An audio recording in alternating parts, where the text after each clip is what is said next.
Hello കഴിച്ചോണ്ടിരുന്നത്. നമസ്കാരം. നമ്മൾ ഇപ്പോൾ കുണ്ടറയിൽ പനയങ്കോട് എന്ന് പറയുന്ന സ്ഥലത്താണുള്ളത്. ബൈജുവിൻ്റെ സിബിയുടെ വീട്ടിലാണ് നമ്മൾ വരുന്നത്. അച്ചായൻ പ്രദീപ് അച്ചായനാണ് എന്നെ വിളിച്ച് ഇവിടെ കൊണ്ടുവന്നത്. ഇവിടെ വരുമ്പോൾ വളരെ ദയനീയമായ അവസ്ഥയിൽ കഴിയുന്ന ഒരു ഫാമിലിയാണ്. അതായത് ബൈജു നേരത്തെ തന്നെ അസുഖബാധിതനായിരുന്നു. ഇപ്പോൾ സിബി അദ്ദേഹത്തിൻ്റെ വൈഫ് പശുവിനെ വളർത്തിയാണ് ഉപജീവനം നടത്തിക്കൊണ്ടിരുന്നത്. ആ പശുവിനെ മേയ്ക്കാൻ കൊണ്ടുവന്ന സമയത്ത് ഇവരൊന്ന് കാൽ വഴുതി വീണ് ആ കാല് വയ്യാതായി 1 മാസമായിട്ട് കിടപ്പിലാണ്. അപ്പോൾ 2 പേരും അപ്പുറത്തും ഇപ്പുറത്തും കട്ടിലിൽ കിടക്കുകയാണ്. വളരെ ദയനീയമായ അവസ്ഥയാണ്. നമുക്ക് പ്രതിവച്ചാൻ അത് പരിചയപ്പെടുത്തി. ബൈജു ഒരു 3 വർഷമായിട്ട് പുള്ളി ആ കിടപ്പാണ്. പണ്ട് ഡ്രൈവറായിട്ടൊക്കെ വർക്ക് ചെയ്തതാണ്. പെട്ടെന്നൊരു ക്ഷീണം വന്നു, ട്രീറ്റ്മെൻറ്റ് നടത്തി, അതിലെന്തൊക്കെ പരാജയങ്ങൾ സംഭവിച്ചു, തീർത്തും കിടപ്പായിപ്പോയി. 3 വർഷമായിട്ട് കിടപ്പാണ്. പിന്നെ അത് എന്തുകൊണ്ടെന്ന് അറിയാമായിരുന്നു. പിന്നെ അത് ക്യാൻസറാന്ന് പറഞ്ഞു. പിന്നെ RCC ചികിത്സിച്ചു, കീമോ എടുത്തു. പക്ഷേ ക്യാൻസറൊന്നും അല്ലായിരുന്നു. പക്ഷേ പുള്ളിയുടെ ശരീരം മൊത്തം തളർന്നു പോയി. ഇപ്പം ഒരു സഹായമാണെങ്കിൽ എഴുന്നേറ്റിരിക്കാനൊക്കെ ഒരു ആളുടെ സഹായം വേണം. അങ്ങനെ ഒത്തിരി പൈസ ബൈജുവിന് വേണ്ടി ചിലവായി. ഇപ്പോൾ അവർ ജീവിക്കാൻ നിവൃത്തിയില്ലാത്ത ഒരു അവസ്ഥയിലാണ് മുമ്പോട്ട് പോയിക്കൊണ്ടിരിക്കുന്നത്. 2 മക്കളാണ്, അവർ പഠിച്ചുകൊണ്ടിരിക്കുന്നു. ഒരാളുടെ പഠിത്തം കഴിഞ്ഞു. അതെല്ലാം നാട്ടുകാരുടെ സഹായം കൊണ്ടാണ് മുമ്പോട്ട് പോകുന്നത്. വൈഫും പശുവിനെയൊക്കെ വളർത്തിയാണ് ജീവിച്ചുകൊണ്ടിരുന്നത്. പക്ഷേ ഈ പെട്ടെന്ന് ഒരു പശു വലിച്ച് മറിഞ്ഞു വീണ് കാല് മുട്ടിന് അതിൻ്റെ ലിഗമെൻ്റ് പൊട്ടിപ്പോയി. അതിപ്പോൾ ഓപ്പറേഷൻ ചെയ്യണമെങ്കിൽ 2.5 ലക്ഷം രൂപ വേണം. ഇവരെ കൊണ്ട് ഇപ്പോൾ ഒരു നിവൃത്തിയും ഇല്ല. മറ്റുള്ളവർ സഹായിച്ചെങ്കിലേ ഉള്ളൂ. സഹായിക്കുന്നവരൊക്കെ സഹായിച്ചു കഴിഞ്ഞു. ഇനി ഇത് കാണുന്നവരാരെങ്കിലും സഹായിച്ചാൽ അവർക്ക് ഓപ്പറേഷൻ നടത്താം. ഇപ്പോൾ 2 പേരും അപ്പുറം കട്ടിലയിൽ കിടക്കുകയാണ്. സഹായത്തിന് ആരുമില്ല. മക്കൾ ഈ ചെറിയ ജോലിക്കൊക്കെ പോകുന്നതുകൊണ്ട് അവർക്കും പറ്റുന്നില്ല. അങ്ങനെയാണ് ഇവരുടെ അവസ്ഥ. ഇപ്പൊ ഒരു 3.5 വർഷമായി. ആദ്യമേ നടക്കാൻ വയ്യാതെ ബാലൻസ് സെറ്റിൽ പോയായിരുന്നു. കാല് വിലക്കുറവ് ഇല്ല, കുടിയന്മാരാടുന്ന കാടുമായിരുന്നു നടക്കുമ്പോൾ. അങ്ങനെയാണ് ചികിത്സയ്ക്ക് പോയത്. അങ്ങനെ ചികിത്സിച്ച് 1 വർഷത്തോളം ഞരമ്പിന്റെ അസുഖം പറഞ്ഞ് തിരുവനന്തപുരം മെഡിക്കൽ കോളേജ് ന്യൂറോളജി ചികിത്സിച്ച്. അത് കഴിഞ്ഞ് 1 വർഷം കഴിഞ്ഞ് അതുവരെ അവർ പറഞ്ഞ് റിക്കവറിങ് ആവും, തനിയെ റിക്കവറിങ് ആവും, ചെയ്യേണ്ടെന്ന് പറഞ്ഞ് അങ്ങനെ മരുന്നൊക്കെ കഴിച്ച് റിക്കവറിങ് ആയില്ല. 1 വർഷം കഴിഞ്ഞാൽ പറഞ്ഞ് ക്യാൻസർ ആണെന്നും പറഞ്ഞ് പിന്നെ കീമോ ചെയ്യാൻ വിട്ടു. കീമോ ചെയ്ത് വന്നപ്പോൾ തന്നെ കൈയെല്ലാം ആഹാരം കഴിക്കാതെ വളഞ്ഞ് ഇങ്ങനായി. കാലിൻ്റെ പാദമൊക്കെ അടിപ്പാൻ തുടങ്ങി. പിന്നെ ഒട്ടും നടക്കാൻ വയ്യാതായി, കിടപ്പിലായി. അങ്ങനെ 1 വർഷം ഏതാണ്ട് 57 56 കീമോ ചെയ്തു. ആഴ്ച 1 കീമോ വെച്ച്. ഇവിടുന്ന് RCC വരെ വണ്ടി വിളിച്ച് കൊണ്ടുപോകണം. അങ്ങനെ ഒരുപാട് ചിലവായിരുന്നു. അപ്പോൾ ഒരുപാട് ആൾക്കാർ സഹായിച്ചായിരുന്നു. ഇപ്പം പിന്നെ ആരും സഹായിക്കാനൊന്നുമില്ല. പിന്നെ ഇതിനിടയ്ക്ക് 2 വട്ടം അറ്റാക്ക് വന്നു. 1 വട്ടം 3 ദിവസം വരെ ICU കിടന്നു. പിന്നെ ആകെ സഹായിക്കുന്ന അയാളും ആയിരുന്നു, നോക്കുന്നില്ല. അയാൾ ഇവിടുന്ന് ആരെങ്കിലുമൊക്കെ സഹായിക്കുന്നതുകൊണ്ടൊക്കെയായിരുന്നു ഞങ്ങൾ ജീവിച്ചുകൊണ്ടിരുന്നത്. പിന്നെ 2 പെൺപിള്ളേരാണ്. 2 പേരും പഠിച്ച് തീർന്ന് ഇങ്ങനെ നിൽക്കുന്നു. ജോലിയൊന്നും ആയിട്ടില്ല. അതും എല്ലാവരെയും സഹായം കൊണ്ടൊക്കെയാണ് പഠിപ്പിച്ചത്. അച്ഛനൊക്കെ ഒരുപാട് സഹായിച്ചിട്ടുണ്ട് ഞങ്ങളെ.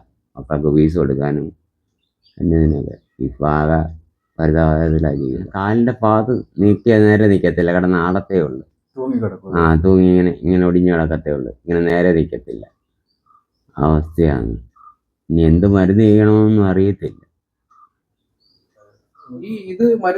മരുന്ന് എടുത്തതിന് ശേഷം ഇങ്ങനെ ആയത്.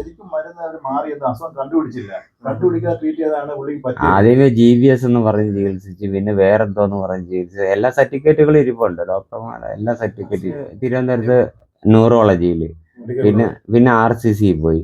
പിന്നെ ഇപ്പോൾ അറ്റാക്ക് 1 വട്ടം എന്ന് പറഞ്ഞ് ശ്രീത്രയിൽ പറഞ്ഞു വിടുന്നുണ്ട്. പിന്നെ ഇപ്പോൾ 2 മാസം കഴിയുമ്പോൾ വീണ്ടും പോകണം അവിടെ. അതിൻ്റെയും ഗുളിക കഴിക്കുന്നുണ്ട്.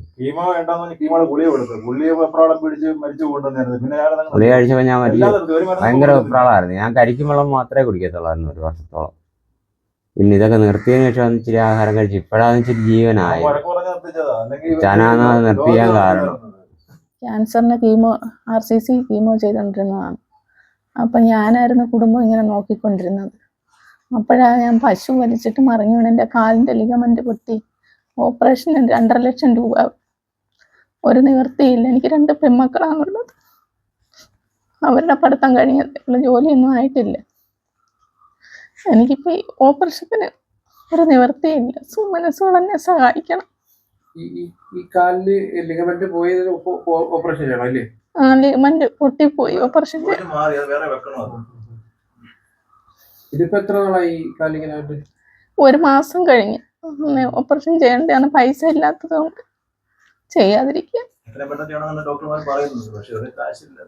ഞാൻ ആധാരമെഴുത്തിന് പോവായിരുന്നു. അന്നേരം ഈ കിടപ്പിലായത് കൊണ്ട് എനിക്ക് പിന്നെ പോകാനൊക്കെ ഒന്നില്ലായിരുന്നു. അങ്ങനെ ഈ പശുവിനെ വളർത്തി അതിൻ്റെ ഒരു ഉപജീവന മാർഗം കഴിച്ചോണ്ട് ഭർത്താവിനെ ഇപ്പം ഹോസ്പിറ്റലിൽ നിന്നും കൊണ്ടുപോകുന്നില്ല. പിന്നെ ഹാർട്ടിന്റെ അസുഖത്തിനും മരുന്ന് കഴിക്കുന്നു. പിന്നെ വേദനയാണ്, ഭയങ്കര വേദനയാണ്. വേദനയ്ക്ക് അങ്ങ് നിലവിളിയാണ് രാത്രിയാകുമ്പോൾ. വേദനയ്ക്കുള്ള ഗുളിക 4 മണിക്കൂർ വിട്ട് കഴിക്കുന്നു. ഈ അവസ്ഥയെ കിടക്കി എഴുന്നേറ്റ് നടക്കാൻ വയ്യാതെ.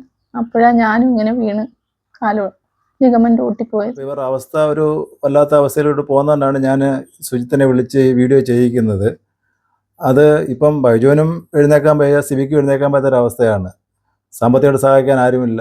ഒരു വലിയൊരു പൈസ വേണം, 2.5 ലക്ഷത്തോളം വേണം സിബിക്ക് ആ മുട്ടിന് ഓപ്പറേഷൻ ചെയ്ത് ശരിയാക്കാനായിട്ട്. ബൈജുവിനെ കൊണ്ടൊരു നിവൃത്തിയില്ല. ഈ അവസ്ഥയിൽ നിങ്ങളുടെയൊക്കെ സഹായമാണ് ഞങ്ങൾക്ക് ആവശ്യം. മനുഷ്യൻ്റെ ഒരു അവസ്ഥകൾ എപ്പോഴാണ് മാറുന്നത് നമുക്കറിയില്ലല്ലോ. അതുകൊണ്ട് കഴിവതും എല്ലാവരും ഇവരെ സഹായിക്കണം. ഈ അവസ്ഥ സിബി കട്ടിലിൽ നിന്ന് എഴുന്നേറ്റെങ്കിൽ മാത്രമേ ഇവരുടെ വീട്ടിലെ കാര്യങ്ങൾ മുമ്പോട്ട് പോകത്തുള്ളൂ. പിന്നെ 2 പെൺമക്കളാണ്, അവർ പഠിച്ചു കഴിഞ്ഞതേ ഉള്ളൂ, അവർക്ക് ജോലിയൊന്നും ആയിട്ടില്ല. അങ്ങനെ അവസ്ഥയിലാണ് ജീവിക്കുന്നത്. ആപ്പാടെയുള്ള വരുമാനം ഒരു പശുവായിരുന്നു. ആ പശുവിനെ എന്തോ കാറ് കുരുങ്ങിയാണ്ട് വീണാണ് സിബിക്ക് ഈ അവസ്ഥ ഇപ്പോൾ വന്നത്. അവിടെ ഇനി പശുവിനെ നോക്കാനും പറ്റത്തില്ല. ഇനി ജീവിതം വളരെ ബുദ്ധിമുട്ടാണ്. അതുകൊണ്ട് സന്മനസ്സുള്ള എല്ലാവരും അവരെ സഹായിക്കണം. ഓക്കെ. പുതുവർഷമാണ് നമ്മുടെ 2026 വരുമ്പോഴത്തേക്ക് നമ്മൾ ആരെങ്കിലും സഹായിക്കാൻ നിങ്ങൾക്ക് മനസ്സുണ്ടെങ്കിൽ തീർച്ചയായിട്ടും ഇവരുടെ അവസ്ഥ കണ്ട് നിങ്ങൾ മനസ്സിലാക്കി സത്യസന്ധമായ ഒരു കാര്യമാണ് അവരെ സഹായിക്കണം. പുള്ളിയെ വന്ന് ഇതിനെ കുളിപ്പിക്കുകയും പാല് കറന്ന് സൊസൈറ്റിയിലേക്ക് കൊടുക്കുകയൊക്കെ ചെയ്യും. സഹായിക്കാൻ കഴിയുന്നവരൊക്കെ സഹായിക്കണം. ഏതായാലും അക്കൗണ്ട് നമ്പരും ഇവരുടെ ഗൂഗിൾ പേ നമ്പരും നമ്മൾ ഈ വീഡിയോയിൽ തന്നെ കൊടുത്തേക്കാം.